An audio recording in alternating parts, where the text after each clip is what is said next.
আর কোনোদিন আন্দোলনে আসার সাহস করবি? 15 জুলাই ভিসি চত্বরে নারী শিক্ষার্থীদের ওপর নক্করজনক হামলা করে এমন হুমকি দিয়েই থামেনি ছাত্রলীগের পেটোয়া বাহিনী। হামলা চালায় ঢাকা মেডিকেলে চিকিৎসা নিতে যাওয়া আহত শিক্ষার্থীদের ওপরও। দাবি, ক্যাম্পাসে ছাত্রলীগের হামলায় আহত হওয়া সঞ্জিদা আহমেদ তন্নির সেই রক্তাক্ত ছবি নাড়িয়ে দেয় জাতির বিবেককে।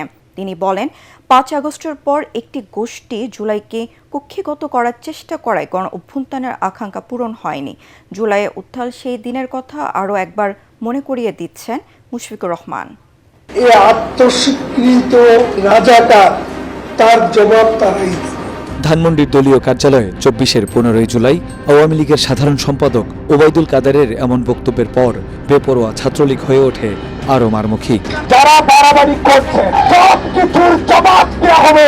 তৎকালীন ছাত্রলীগের সভাপতি সাদ্দাম হোসেনের এমন হুমকির পর বিভিন্ন শিক্ষা প্রতিষ্ঠানে শুরু হয় ক্ষমতাসীনদের তাণ্ডব।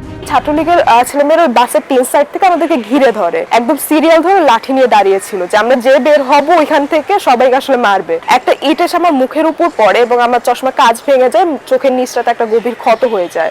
ঢাবির ভিসি চত্বরে নারী শিক্ষার্থীদের ওপর নারকীয় হামলা নাড়া দেয় পুরো জাতির বিবেককে। ধাওয়া পাল্টা ধাওয়ায় রণক্ষেত্রে পরিণত হয় পুরো ক্যাম্পাস।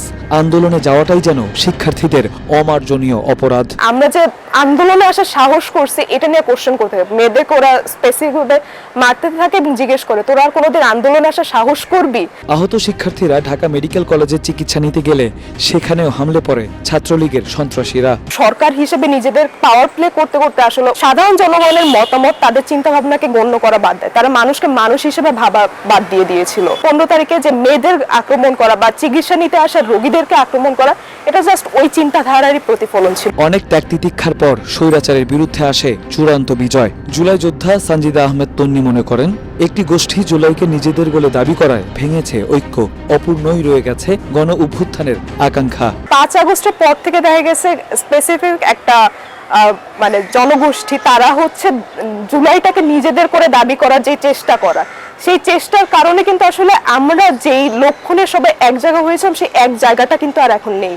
সো আমরা ওই এক না থাকার কারণে কিন্তু আমাদের জুলাইয়ের যে টার্গেট ছিল সেটা কিন্তু আমরা কমপ্লিট করতে পারিনি। নির্বিচারে যারা ছাত্র জনতার প্রাণ কেড়ে নিয়েছে সেই ঘাতকদের বিচারের আওতায় এনে জবাবদিহিতা নিশ্চিত করা না গেলে দেশে সুস্থ ধারার রাজনীতি করা সম্ভব না বলে জানান জুলাই আন্দোলনের এই অকুতোভয় সৈনিক। আওয়ামী লীগ এবং ছাত্রলীগের যেই লোকগুলো আসলে জুলাই অভ্যুত্থানের বিপক্ষে কাজ করেছে, তাদের সবাইকে আসলে বিচার ব্যবস্থার মধ্যে এনে তাদের ওই অ্যাকাউন্টেবিলিটির জায়গাটা যদি ক্রিয়েট না করা হয়, তাহলে আসলে বাংলাদেশের সুস্থ রাজনীতি কোনোদিন সম্ভব না।